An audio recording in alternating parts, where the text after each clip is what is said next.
Hello, everyone. Today I want to talk about one of the big problems I know a lot of people face when it comes to working out, and it revolves around time, not having enough time to get a workout in.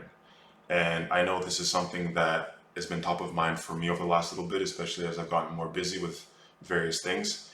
I've found that getting to the gym and knowing that I have to allot an hour or so in the gym can sometimes impede how much I want to do it because it's going to start putting off other things that I have to do in the day.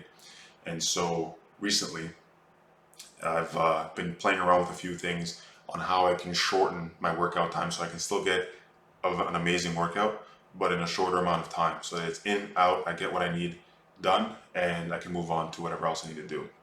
And so with that, I wanted to share some of the things that I've come across and I've been trying to implement in my life, so that maybe someone out there, you, can benefit from it. So the first thing I wanted to talk about is that training doesn't necessarily need to happen at a gym, at a commercial gym. It can happen realistically from anywhere. It can happen in your room, in your house somewhere, in the garage, balcony, backyard, park. If it's more beneficial for you time wise to do it at home before, as opposed to having to go to a different destination to work out, then it's probably best to do it that way so that you're not feeling like you're bogged down for time. Now, I know most people in the morning, there's 100 different things to do, plus on top of that, wake up, which is, a task in and of itself.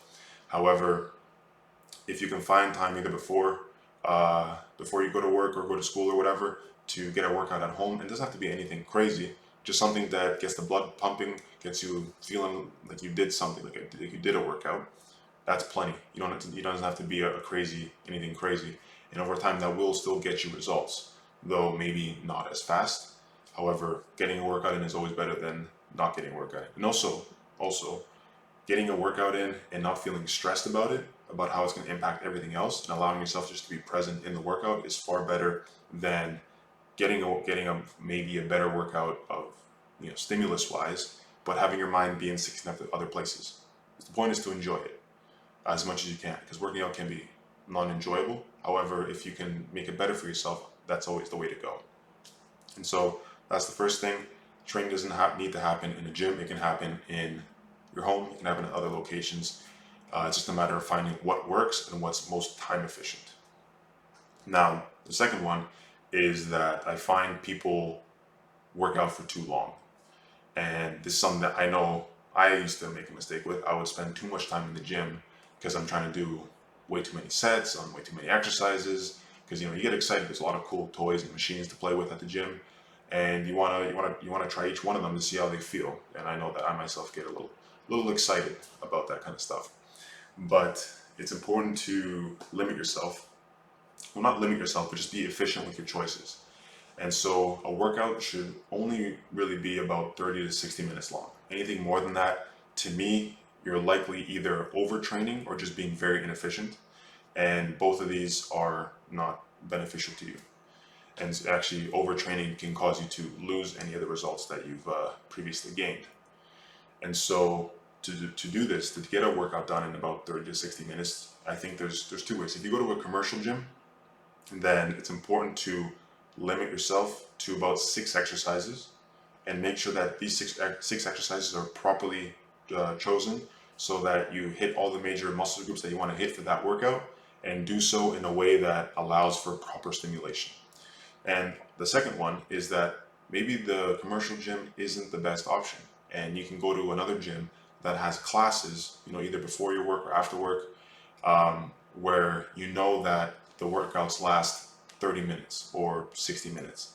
And it'll be an intense workout. You know when you have to arrive, you know when you're going to leave by, and it helps honestly plan things out better because in commercial gyms, sometimes the piece of equipment you want to use isn't available or something's damaged or you have to work around other things. So sometimes the time delay for that can cause you to be, off schedule.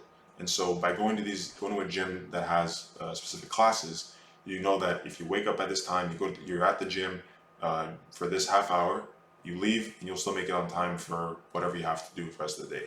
And you know that first thing in the morning, you do your class, you get your workout out of the way, boom, and you go. Plus, doing it in a class you're less likely to, slack off in the workout. You're less likely to, maybe say, you know what, not today. I'm gonna go do something else. It's you're gonna be with other people. It's gonna be far more uplifting. And so with those two, it's important. It'll help you get to a 30 to 60 minute workout so that you're in, you're out, you get it done, and you move on. Now, the final thing, and this isn't the best thing. I know it's not going to be the advice necessarily you want to hear, but sometimes it'll just be a matter of saying this needs to be a priority. Working out needs to be a priority for this day, and this is the inconvenient truth to it, is that sometimes we just have to bite the bullet and say, if I'm telling myself that working out is a priority, I have to act that and actually make it a priority in my day. And so whether that means that you're gonna have to be a little more uncomfortable and wake up earlier in the morning to go to the gym or get your workout done in however fashion, that's what needs to be done. That's what needs to be done. Or if it's after your work when you're already tired and mentally fatigued from your day, that you're gonna go home, change, and then go to the gym somehow or some way, then that's what needs to be done. Sometimes it's just a matter of doing it regardless of how you feel. And I know that's not the advice that maybe you want to hear. However, that's life. You're not always going to want to train. You're not always going to feel like you have time to train. However, sometimes you just have to you have to prioritize this thing and maybe say no to a few other things. Maybe your friends want to hang out. Maybe you have whatever else life can throw at you, and you might have to say no to those. I'm going to go do my workout, do this for me, show up for myself, and in the future, your future self will thank your current self. And so these are just some of the things I've been playing around with for myself, in that I don't necessarily, I usually like to train at the gym. However, if I have to do a quick little workout at home, I will do so, just so that I can get some blood flowing and get some stimulus in my body and move realistically. 30 to 60 minutes. I don't like to train more than an hour, 1 to 6 exercises. Or if you want to try going to a class where it's like more of a HIIT style, or whatever type of training you're looking, you can see it. That's also an option, because then you know exactly what time it starts and finishes. And then lastly, sometimes you just gotta do it. You might be tired, you may be cramped for time. Sometimes you just have to find a way to make time, and ideally you make those days be as rare as possible, but they will come, and you just got to do it. So hope you got something from this. Thank you for listening, and I'll see you in the next one.